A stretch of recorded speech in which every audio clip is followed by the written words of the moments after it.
He never would have made it past the rats. He hates rats. He's scared to death of them.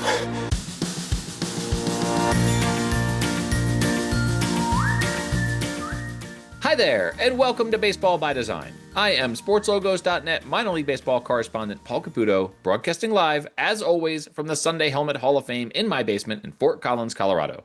And I am Dan Simon, broadcasting from the Studio Simon headquarters at historic Bowman Field in beautiful Louisville, Kentucky. Dan, good morning. Hello, how are you? Good morning to you, Paul. I am fantastic. How are you? I am doing very well, Dan. I'm very excited to be talking about a logo that you designed. Every once in a while, we get to feature on this podcast one of your brands, and we get to talk about the amazing work that you do in the field of minor league baseball. So I'm looking forward to talking about the Charleston RiverDogs, an affiliate of your New York Yankees, by the way. So that's something that you got to do. You got to create a brand for that players are wearing, who will someday play for the team that you root for in the major leagues. This is an identity that I did over 10 years ago. Yeah. I've been lucky. I've gotten to do several brand identities for Yankees affiliates. The Trenton Thunder was a Yankees affiliate, something that might be coming in the near future. Oh, what is it, Dan? We won't tell. And I'm trying to think, I could swear I did another Yankees affiliate. I know I've done a number of Dodgers affiliates and Cubs affiliates. Anyway, let's get back to Charleston. I should clarify when I said that they are a Yankees affiliate. They were a Yankees affiliate. They are, of course, a Tampa Bay Rays affiliate right now, but they were a Yankees affiliate when you created this logo. They were a Yankees affiliate through 2020. Beginning in 2005. And before that, they were with the Devil Rays. So they were with the Devil Rays and then the Yankees and then the Rays. Anyhow, look, we got a lot to get to in this episode, so I think we should probably go ahead and get going on it because we're going to have lots of time to talk to you about the work you did on this brand. Before that, we're going to talk with Ben Abzug from the RiverDogs front office, and then you, Dan the designer, are going to be back with a designer segment, and then after that, you, Dan the Stumper, are going to be back with a Studio Simon Stumper. So I think let's jump right into these interviews here. Yep, but it's a triple header for me today. I'm looking forward to it, and I'll see you in a little bit after you speak to the guys from the team.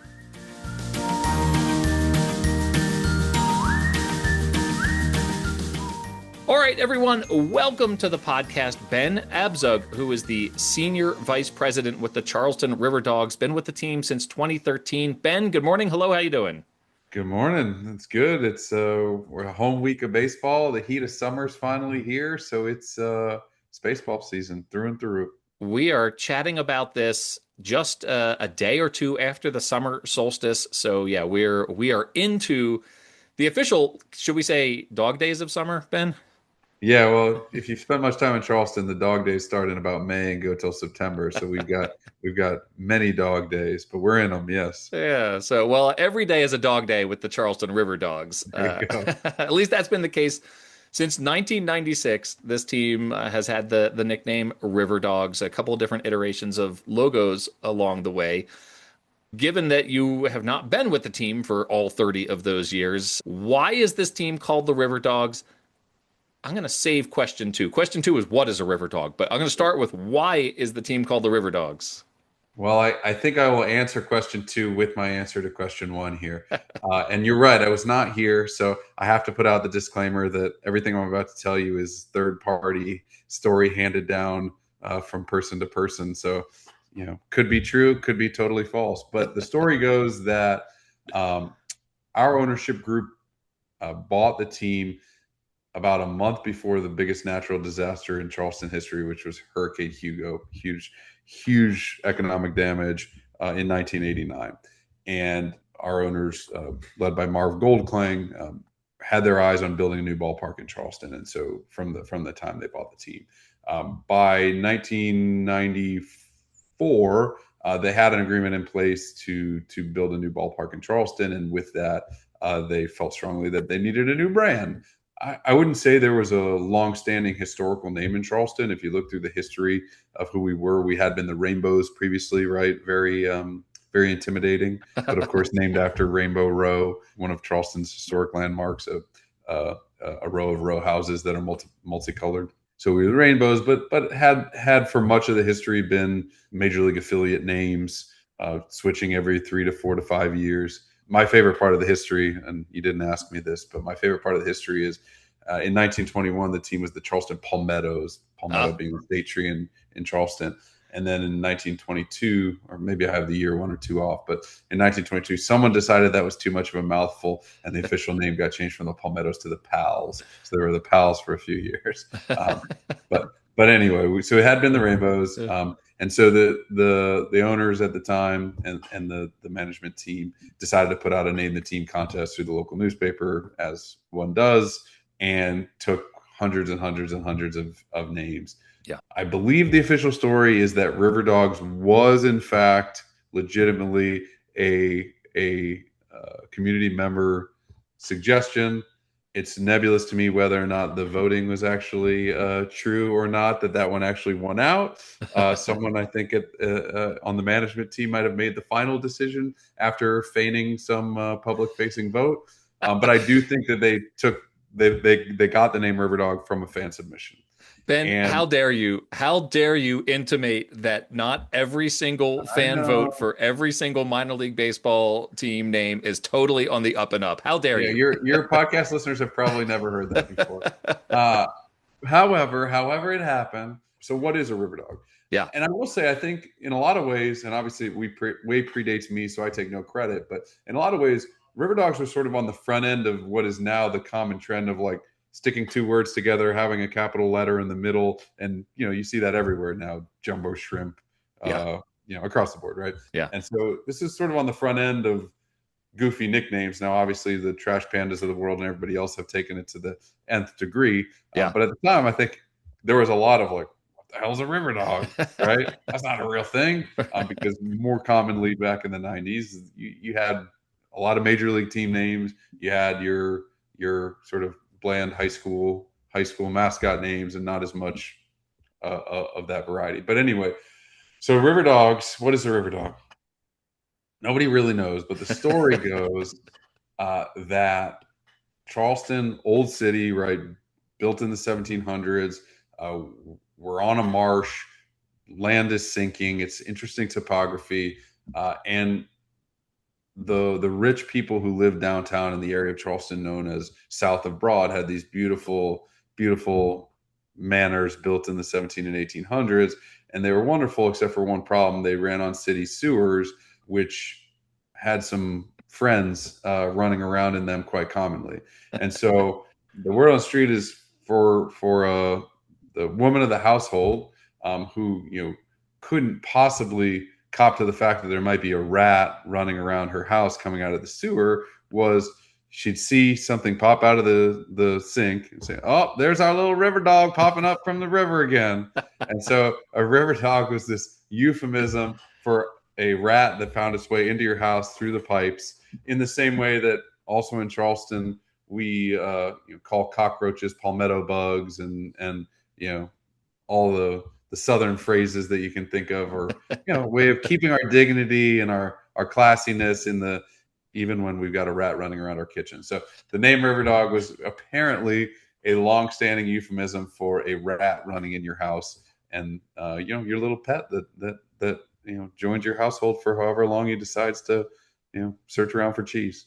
Well, I'm so glad that you didn't try to sugarcoat any of this, because this was the theory that was put forth when I wrote about this team for sportslogos.net back in 2015.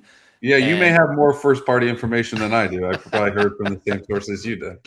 Well, I know that there's been some like revisionist history along the way of like, oh, it was named for the owner's dog because the owner had a dog who he loved. And no, it's a port city. There's the marshes, like you said. There's a lot of rats. RiverDog, in much the same way that Sod Poodle is a nickname for a prairie dog. Yes. RiverDog is a rat. Yeah, very similar. Yes. So we are the rats. We decided to make the logo and the mascot a true dog. Yeah. So most people have no idea that origin story and just think we're dogs living near a river, which is wonderful. One of the reasons I love that so much is because Charleston, We visited Charleston. Dan Simon, the designer of the logo, and Anna Di Tommaso and Ranger Amy Burnett. We all visited Charleston as part of one of our road trips that we do every year. And Charleston's a very elegant city, right? Like it's known for the Yeah. wrought iron. It's known for brunch. It's got the waterfront there. It's a Southern very charm. Yeah. Yeah. yeah. So to think that the minor league baseball team is secretly, covertly named for rats, I kind of love this story. So thank. Yes, it's a fun sort of fly in the face of the hoity-toity old money of Charleston that typically dominates the social scene. Yeah. So, like you said, though, the brand has been largely the same with updates along the way, including an update in 2016 by Dan Simon, who we're going to talk to later on in this episode. But in general, the logo has featured kind of my favorite breed of dog, which is brown dog, just random like sort of mutt looking brown dog, and he's got a broken bat in his mouth, kind of like the San Jose Sharks. Yeah, similar. They've got like the broken hockey stick. The Portland Sea Dogs, who that logo was unveiled right around the same time. I mean, not that far before this team. Although the Sea Dogs bat is not broken. This dog has. It doesn't look real ferocious, but he's broken this bat here. Yeah, and one of the things we set out to amend in that 2015-16 revision was the physics of where that bat is broken. The original one is broken nowhere near where the bite is occurring. Right. Right. And so Yeah. we always thought that was odd.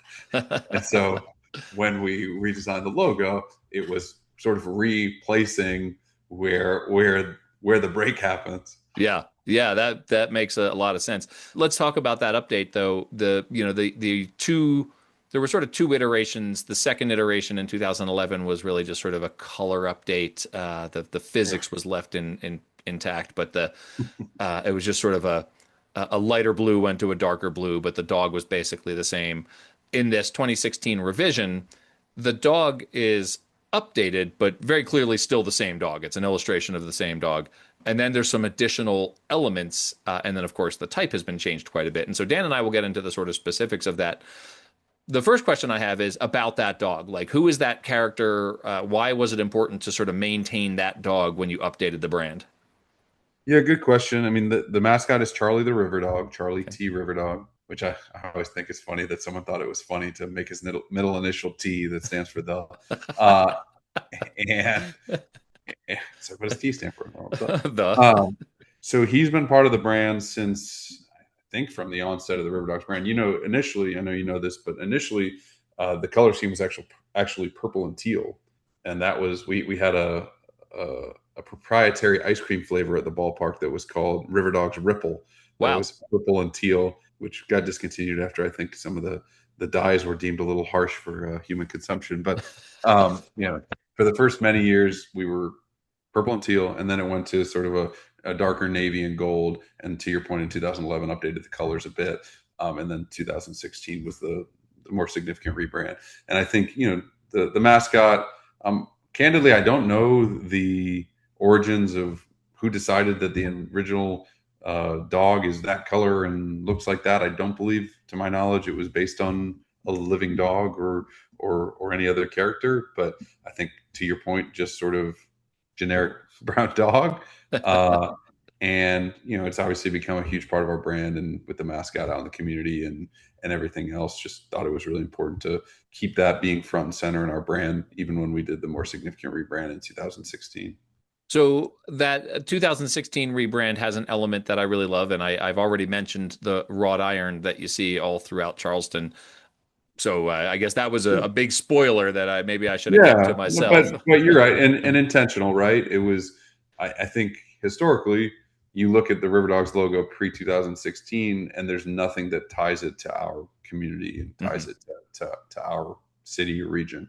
I will say, even in the time that our owners have owned the team, and maybe even in the time that I've been here in the last 13, 14 years, Charleston as a city, as a region, has grown exponentially, both from a hospitality and tourism standpoint, right?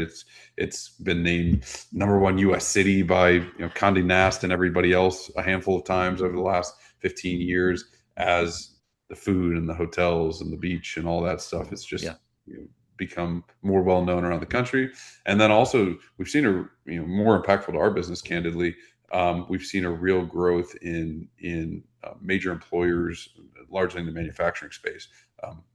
Boeing's second, most of their production happens in the Puget Sound area, but their second largest production site is here in Charleston, and they're the biggest employer in the market now. We've had 2 or 3 other really large employers. Volvo now builds cars just outside of town here, and so there's been this big manufacturing revolution that's driven the economy too. And so I think in a lot of ways it's created even more of this special feeling about what Charleston is, and this pride for who we are as both the history that everybody knows about, but sort of the relevance as a tourist destination and as a sort of financial powerhouse for the Southeast over the last 10 or 15 years. So when we rebranded, we just felt like we wanted to tether the brand to the community that's so important to us and to the business. And so the wrought iron, you're right, it's all over the city. If you go to public parks, if you go to historic houses, the gates have these really amazing handcrafted ironworks all over them, and it's a really recognizable thing that's specific to Charleston.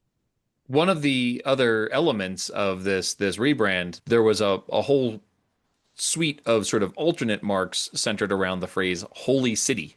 And obviously that's part of this. The colors and the typography are all the same, but the nickname Holy City is different. What is that nickname?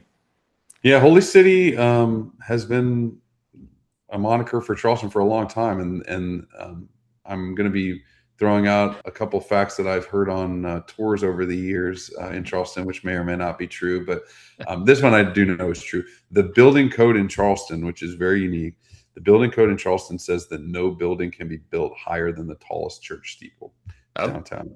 And so you will notice for a city of middle size, substantial metropolitan area, there are no skyscrapers in Charleston. I think the tallest building would be probably 7-ish stories, and so that's shorter than there's a couple historical churches downtown that have very high spires, and they're all shorter than that. I'm sure there's some stat about Charleston having a large number of churches per capita, and that certainly is true. But especially in the sort of colonial days when Charleston was the city in the South, the churches were the gathering place. There's, you go downtown in Charleston and there's 5 or 6 churches that were built in the 1800s that are really important parts of the community. And the history of Charleston is certainly interwoven with the religious history, and, obviously largely Christianity, but Charleston also has the largest Jewish population in the South. There's certainly growing communities in other religions too. And obviously the Black AME church is a huge part of the culture here. And obviously we had the tragedy of the Charleston 9. We just remembered 8-9 years ago, that happening just last week.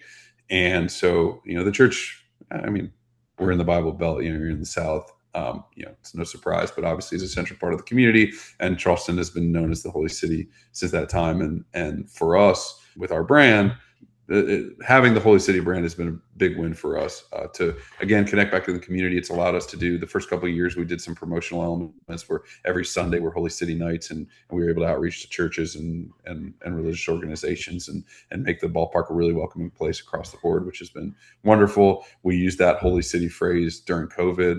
We won a big National Minor League award for sort of the presence we had on social media and supporting the community during that time. We had a campaign called Here for the Holy City when, even when our business was in the tank and struggling, and we served meals to first responders out of the ballpark, and we supported the community in a variety of ways. And so that Holy City was a really important sort of unifying part of the brand for us during that time period. And we sell a ton of merch of that Holy City stuff.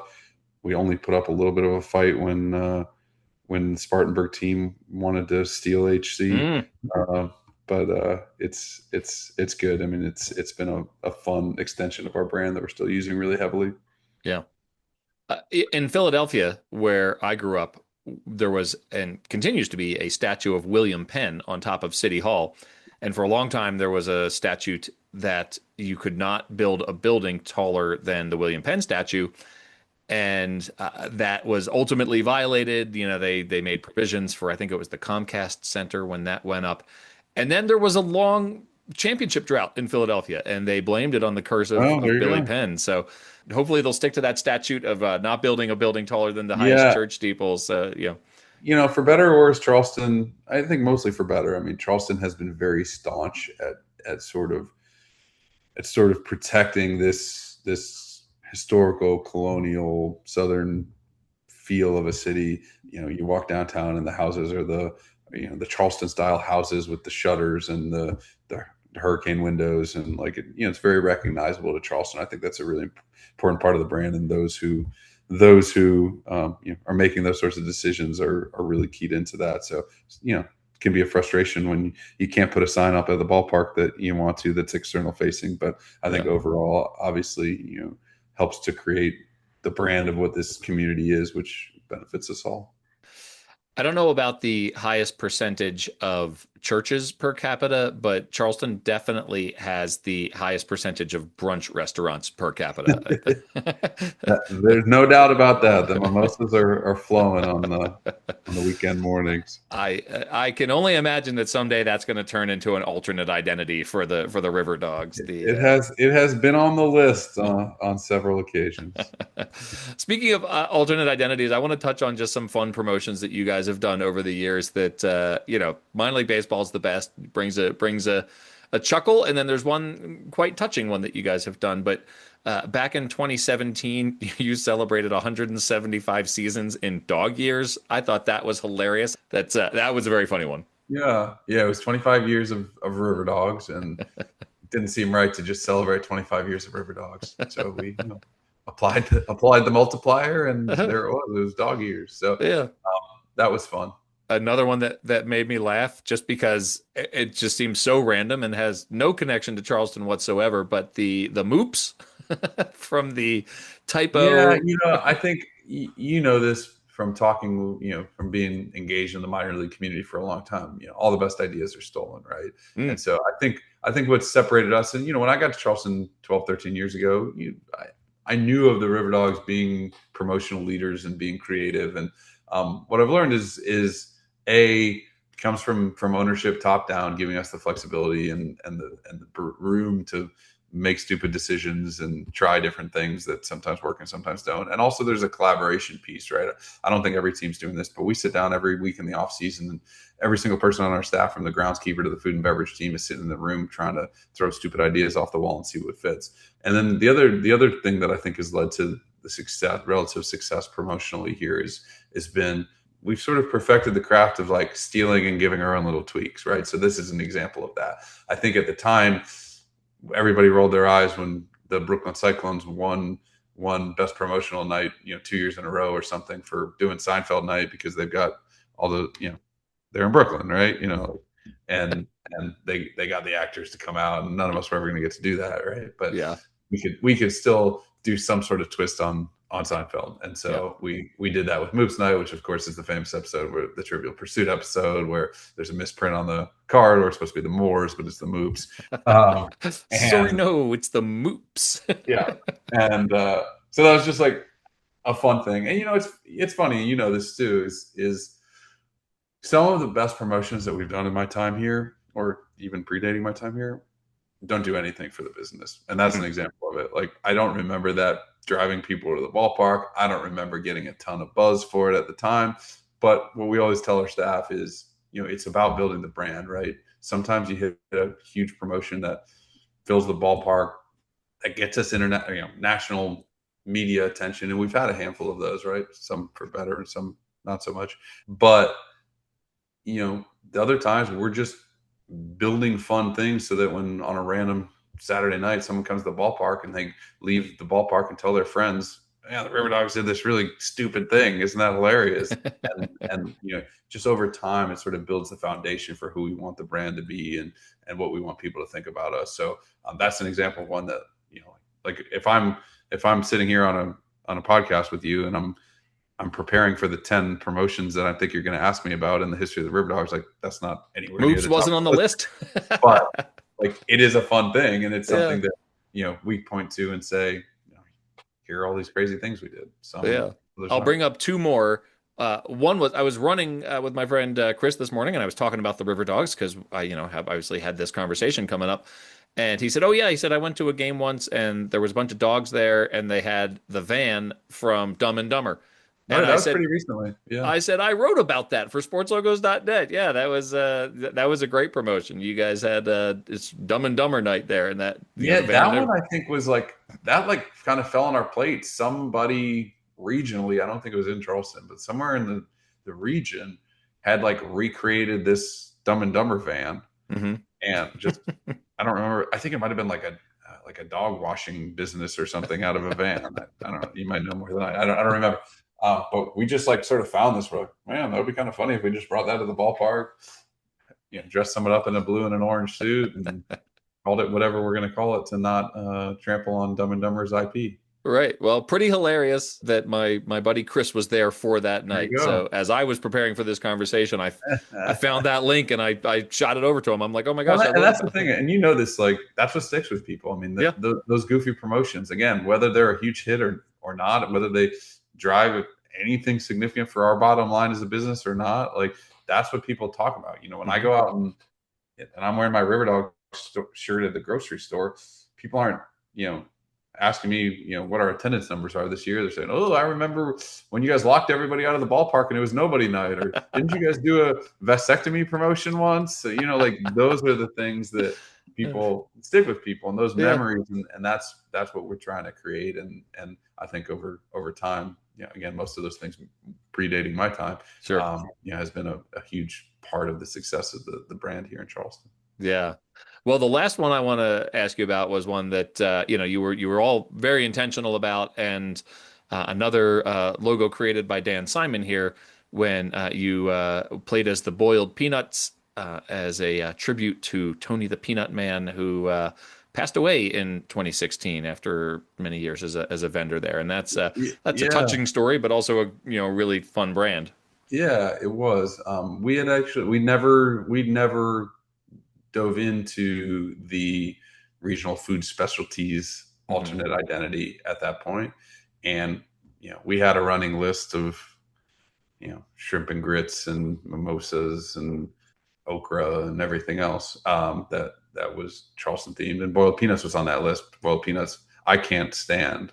I'm with you on that. I despise them, but are really sort of like nostalgic food for folks who grew up here, and especially like the more rural areas around here, right? You'd stop at a roadside stand, and there's very, very sort of iconic boiled peanuts, P-nuts drawn with paint on a wooden board that was hanging at this roadside stand, stand, and you'd buy your little cup of peanuts and chow them down in the car, right? So that was always on our list. And then to your point, like a lot of ballparks around the country, over time you develop these ballpark characters, people who, either organically or otherwise sort of become part of the fabric of the experience of coming to the ballpark. And no one embodies that more for us than Tony the Peanut Man. He, since the ballpark opened in '97, he and his family and crew were out at just about every RiverDogs game. He was famous for wearing this very typical Charleston like sweetgrass hat, and he had this song that he'd sing running through the stands about his boiled and roasted peanuts. And for years and years of people come to RiverDogs games, that was a huge part of the experience. Not something that we scripted or was part of our entertainment plan, just a really engaging personality who happened to be our peanut vendor, who grew into sort of this part of the feel and sound and smell of the ballpark. He passed away, I think, in 2016. So it just felt like a really great fit to celebrate boiled peanuts. We sort of had the boiled peanuts have the logo have some elements that people recognize with Tony, with the straw hat, and he was famous for wearing a bow tie. And we partnered with his family. His brother actually continued on the business, and to this day, their company sells peanuts in the ballpark, is our vendor in the ballpark. And it was great to stay connected with that family through that tough time for them, to be able to raise some money for a nonprofit that supported the research into the illness that he passed from, and just to keep that important part of our brand, because I think oftentimes for us running the business, you have this sort of narrow view of what the brand is and what our focuses need to be. And you sometimes forget about the things that are most memorable for your customers. Well, Ben, I did it again. I seem to always do this. I've kept you longer than I meant to, but I really appreciate you taking the time to chat with me about this classic identity in minor league baseball and all these fun alternate brands and promotions that you do. If people want to follow along, where can they find you online? Where can they find the team on social media? Yeah, riverdogs.com. And then we're at Chas, CHAS RiverDogs, everywhere on social. Like I said, we'll have an exciting new alternate identity. We're really pumped to unveil here before long, and see what other fun things we can come up with. Thanks so much, and hope to see you at the ballpark sometime. Sounds good. Thanks, Paul.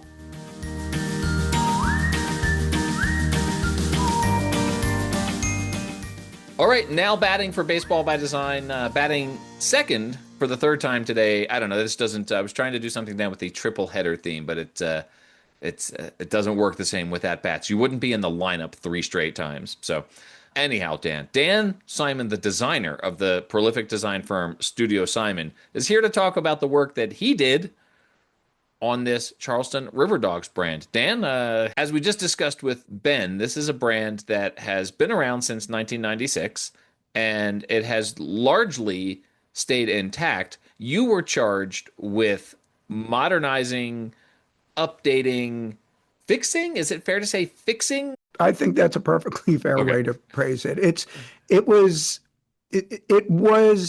a beloved, albeit imperfect logo.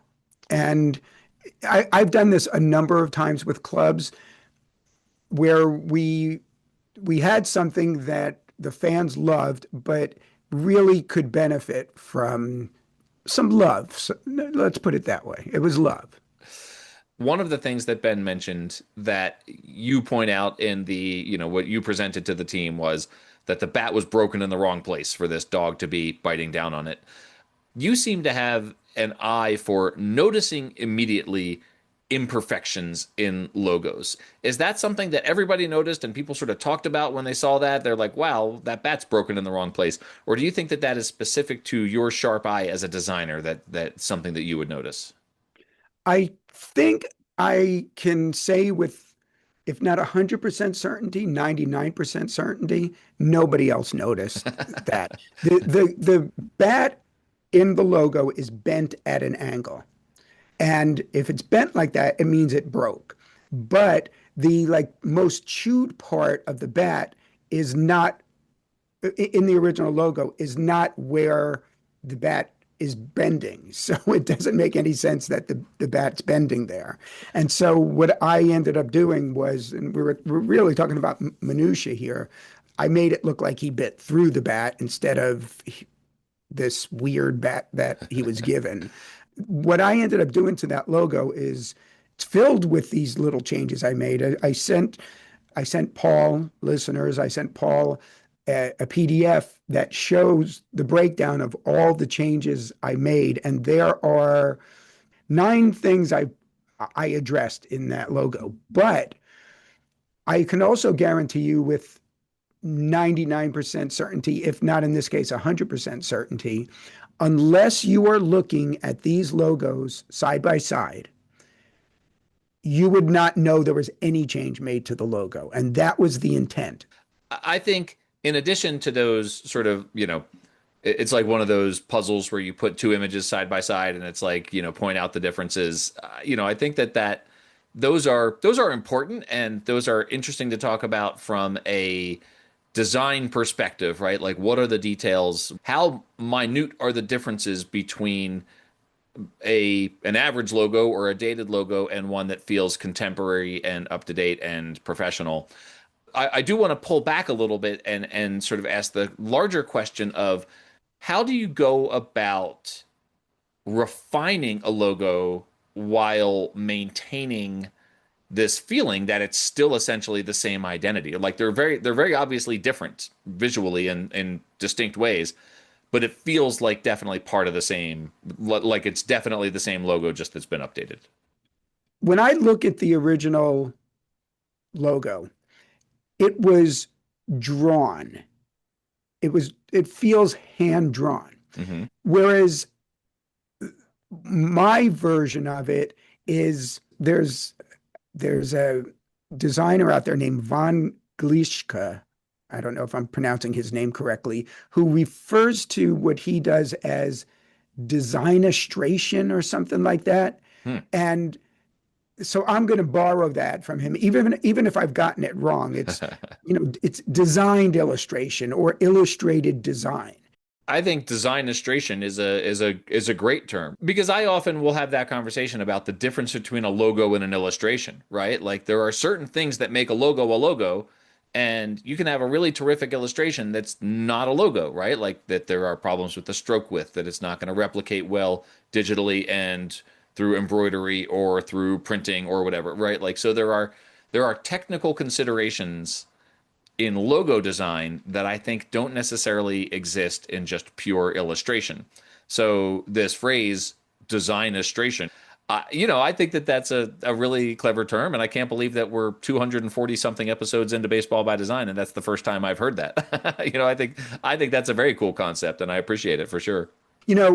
With the logos that I do, many of the logos I do, there are illustrated elements of them or in them. And I have done hundreds and hundreds of such logos, but I do not consider myself an illustrator at all. Hmm. I consider myself a designer, but I have to have, I guess, some illustration skills. Well, I think that that's very interesting, right? Because I mean, I remember when I first started in graphic design, people would say, "Oh, you're an artist, you're in graphic design." And I'd say, "No, no, no, no, no. I do publication design, I do posters, I do layout. I don't consider graphic design and art interchangeable, even though there's certainly a visual aesthetic in both of those areas. But so many of your logos are character based, right? That they are essentially drawings that meet the requirements of logo design. So it's super interesting to me to hear you say that you don't consider yourself an illustrator.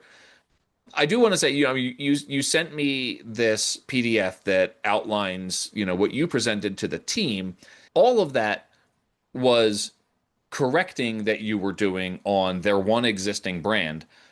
You created a whole new primary brand. Well, not a whole new, but it still involves this dog character and the same sort of colors and whatnot, the overall feel.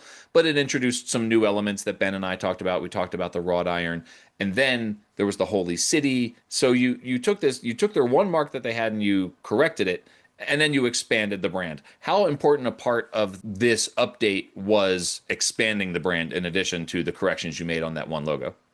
It was probably more important than the corrections to the one logo. As we mentioned, this identity, not the brand update I did, but the Charleston RiverDogs identity, debuted on field at least in 1994. That's right around the time I started doing sports brand identity development. And back then, a team's logo suite, if you will, was a cap logo, maybe a primary logo, home jersey lettering, road jersey lettering, and that was really about it. And that was just the way it was back then. And now we have these brand identities that are being created with multiple elements and a plethora of elements and you need that because of how important merchandising revenue is to a team's bottom line. So the Charleston RiverDogs had none of that. They didn't even have really a primary logo. They did, but it was just that cap logo with Charleston RiverDogs around the logo set in copper plate. That was it. It wasn't even in a self-contained shape. It was just Charleston over the arced around the top and RiverDogs around the bottom, and that was it. So what we were tasked with doing was creating a whole brand identity system, creating new elements with this dog as the springboard and creating things that never existed before. So we had a true primary logo with the wrought iron elements that you said you talked about with the team. There's word marks with a custom font as opposed to just copperplate. And by the way, nothing wrong with copperplate other than it's kind of been overused over many decades, and it was not unique to the Charleston RiverDogs. So we created a unique font that is ownable, not just literally, but figuratively by the Charleston RiverDogs. In addition to that, there's a version of the dog where he's in the crescent moon that's on the South Carolina state flag, which, by the way, is not a crescent moon. It looks like one, but it's not. And it has something to do with some military thing, something to do with a collar or something like that. Had I known I was going to bring this up, I should have done some researching. You put you on the spot, Dan. I learned about this on a tour of Charleston. Oh, so anyway, then there's a forward, in the dog logo, the logo is kind of three-quarter orientation. There's a forward-facing version of the dog. There's a Holy City alternate logo, an HC for a cap logo, as well as Holy City type. That's one of Charleston's nicknames. There's a full version of the dog jumping through that not crescent moon. There was a dog collar logo. That's probably all of the different things, and all that stuff got used, and now they had things to put on merchandise other than that one logo. Dan, I remember all of these logos, of course, because one of the most difficult choices that I had to make on one of our Anna Dana Paloozas was when we went to a Charleston RiverDogs game and we were in that team store, and there were just so many choices with all of those terrific logos that I enjoyed so much. I do want to point out, Dan, that the crescent shape on that South Carolina state flag, and this is just something I just know offhand because there's a lot of stuff that I just know about flags. I'm something of a vexillologist, Dan, but it was originally part of what they call the 1775 Moultrie flag. It represents silver crescent emblems that soldiers proudly wore on the front of their caps.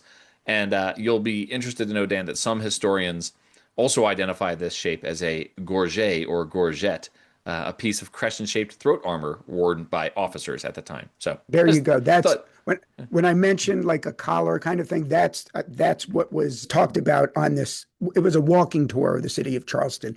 It is also sort of deceptive when you look at the layout of that flag. It's placed in an area that would be the sky over that palmetto tree there. So it definitely, they're not doing anything with that design to make you feel like it's not a crescent moon.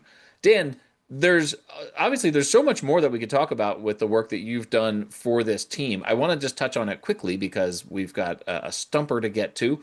I want to ask you, though, before we go, because one of the other brands that I really enjoyed seeing while we were there in Charleston was this Holy City brand. And there's a consistency with colors and typography and whatnot, but then it is also a completely separate alternate identity for this RiverDogs team. I'm going to ask you my favorite Dan question. What were the considerations you had when they asked you to create this Holy City brand? This is interesting to me because this, as I mentioned earlier, was not an alternate identity, but rather just an alternate logo that's part of the principal identity. And when I designed it, as you just mentioned, it's its own unique thing in the logo suite, but it uses the same typography as the RiverDogs and Charleston jersey lettering. And that was intentional when I did this because I wanted it to feel like it was consistent with this brand update that we developed. However, if I were to do that today, I would likely do it in a different lettering style. I wouldn't have used the same font as in the principal home and road jerseys, not because that wasn't the right thing to do, but I guess it's because of like all these City Connect jerseys and similar things that are being done by minor league teams to make it a little different, just to give some variety within the brand identity. So nothing wrong with the choice I made at that time, but I would probably do it differently today. more of a statement on how differently teams approach this sort of thing now in 2026 than they did in 2016. Correct. Yeah. Exactly.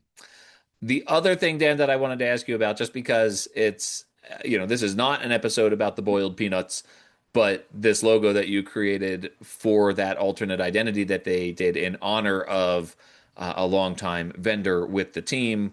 It's a touching story, also just a really terrific logo.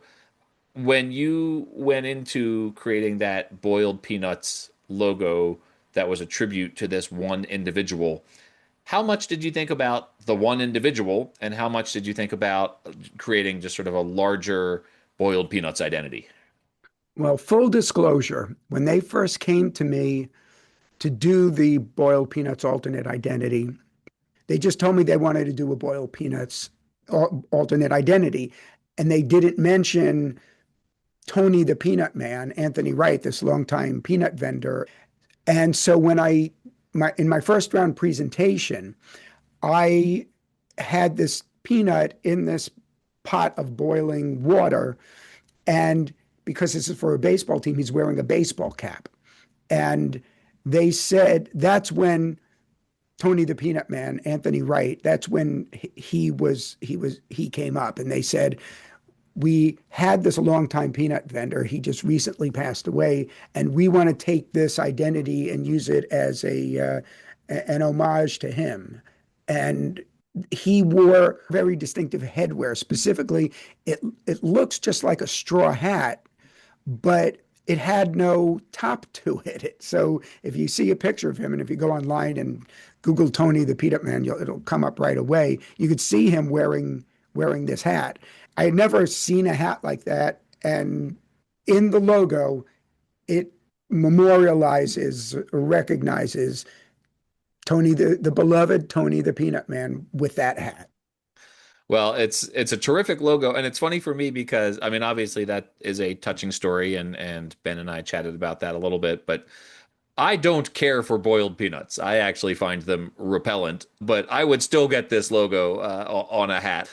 Maybe someday we'll do an episode just on that, but for now, I just wanted to acknowledge your work on that logo. With regard to you not being a fan of boiled peanuts, my wife AJ and I were in the South somewhere, and we were driving there, and we passed a roadside stand advertising boiled peanuts, and AJ said, "Pull over, I want to get some boiled peanuts." And even just the idea of it did not appeal to me. So I didn't get my own boiled peanuts. But when we got back in the car and AJ's starting to eat them, I said, well, let me try one. And I tried one. And I remember saying, why would anybody do this? Yeah.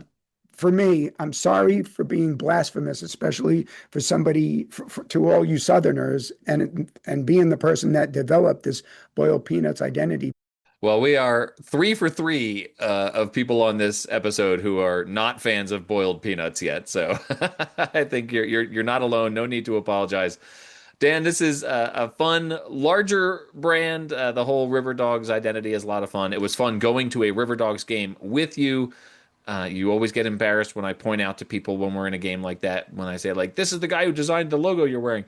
I know that you hate that. It's probably not going to stop, Dan. I apologize in advance for every time I do that in the future. You just can't help yourself. I can't. It's so much fun. Like when we're hanging out and someone walks by in a Savannah Bananas hat, like how could you not be like, I did that? I get a kick out of that. I don't think people really care, but I think it's really cool when I've actually seen this. Somebody just goes by, whether they're walking, I've seen them on bicycles wearing like a Bananas t-shirt or some other team that I did. And to think that that person just went past the person who designed what they're wearing and they have no idea of it. That's the thing I get a kick out Unless I'm there and I point it out. Dan, we'll see you momentarily in a few seconds for a Studio Simon Stumper. Okay, I'll be right back.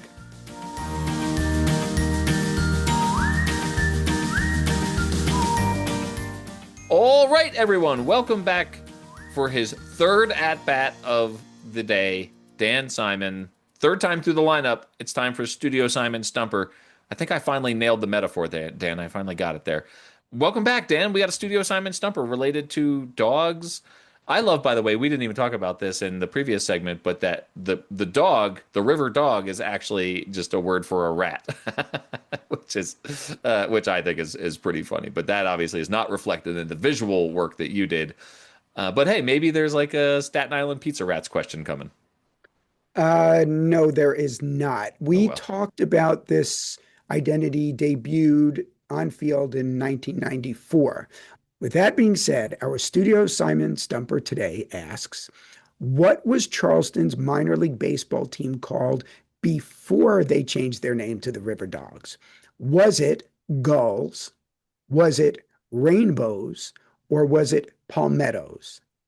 At some point, I think they were the Palmettos, but immediately prior to them being the River Dogs, they were the Rainbows. And correct you are. So yes, I did. I expected you to get that. Wasn't sure though. And you're also correct that at one point they were known as the Palmettos. Going back to 1886, Wow. Charleston's minor league baseball team was named the Seagulls, one word. Oh, okay. One word, Okay. and not camel case, one word. Yeah. Yeah, they They weren't didn't do camel camel casing case. back then. Yes. Then they were the Seagulls, two words. Oh, wow. And then just the Gulls, one word, and then fittingly, one season only in 1919. Then they became the Palmettos in 1920 and shortened that name, I love this, to Pals the next season. They were just the Pals. And they were then later the Rainbows from 1985 to 1993. That first time I went to Charleston, I remember walking by the stadium. It would have been during baseball season, and we either didn't have the time to go to the game, a game, or they were out of town. But I remember walking by, and I remember a white wall on the street outside, separating the street from the stadium. And I remember a rainbow painted all the length of that wall. By the way, aside from the times when they used their parent club's names, other names used for Charleston's minor league baseball clubs included Rebels and Patriots. Oh, So, Rebels and Patriots. yes. So, Huh. Interesting. Dan, one time I was in Seattle many years ago, and I was there with someone I was dating at the time and some of her friends, and we were walking by the Kingdom, and none of the folks I was traveling with were baseball fans. There was a game going on in the Kingdom, and I sort of hinted at like, hey, I could catch this game and then meet you somewhere. But it was long enough ago that we didn't have cell phones, and like the idea of trying to meet up afterwards just seemed like a big hassle, and I was getting frowned at for even suggesting that I would pull off from the group. So I thought, well, sometime I'll get to a game at the Kingdom, and I never did. you know what? I remember watching televised games in the Kingdom, and it just was not a atmosphere that I thought was pleasing. Yeah, However, I would like to be able to have said I saw a right. game in the Kingdom, which I didn't. I've been to what at the time was Safeco Park. I don't know what it's called Think- now. It's T-Mobile Park, I Oh yeah, it's think. T-Mobile. That's right. Yeah. Well, I can tell you this, with all due respect to Anna Di Tommaso, who Mm. is a major Rays fan. I've been to a game at Tropicana Field, and like it appeared to me the atmosphere was in the Kingdom. That's how it was in Tropicana Field. Didn't like it, but I am happy that I got a chance to see a game there. And also, the weather was insufferable there, the heat and Yes. humidity. So I was very happy to be Yeah. enclosed. But you can enclose a stadium nowadays without it being a dome, or Right. you have retractable roofs. And Right. even when those roofs are closed, I think those stadiums are still beautiful stadiums. They don't feel like domes. So Yeah. It's obviously, the preference is to watch a game outdoors in beautiful weather, but if you don't have beautiful weather, I do remember one time going to a game in Milwaukee and they closed the roof and I was sort of incensed about it because I thought it was a, lovely evening. Ultimately, I don't know sort of why that roof was closed. But then we went to another game in Milwaukee and perfectly nice evening when we walked in and they closed the roof and I was complaining bitterly about, how much better it was to play in the open air. And then the game ended and we went to go to the car and it was pouring rain, and very clearly had been pouring rain for some time because it was basically flooding. So I can admit when I'm wrong, Dan, and I guess I was glad that the roof in Milwaukee was closed for that one game that I saw. Dan, thanks for everything as always. You are very welcome. I'm looking forward to next week's Stumper.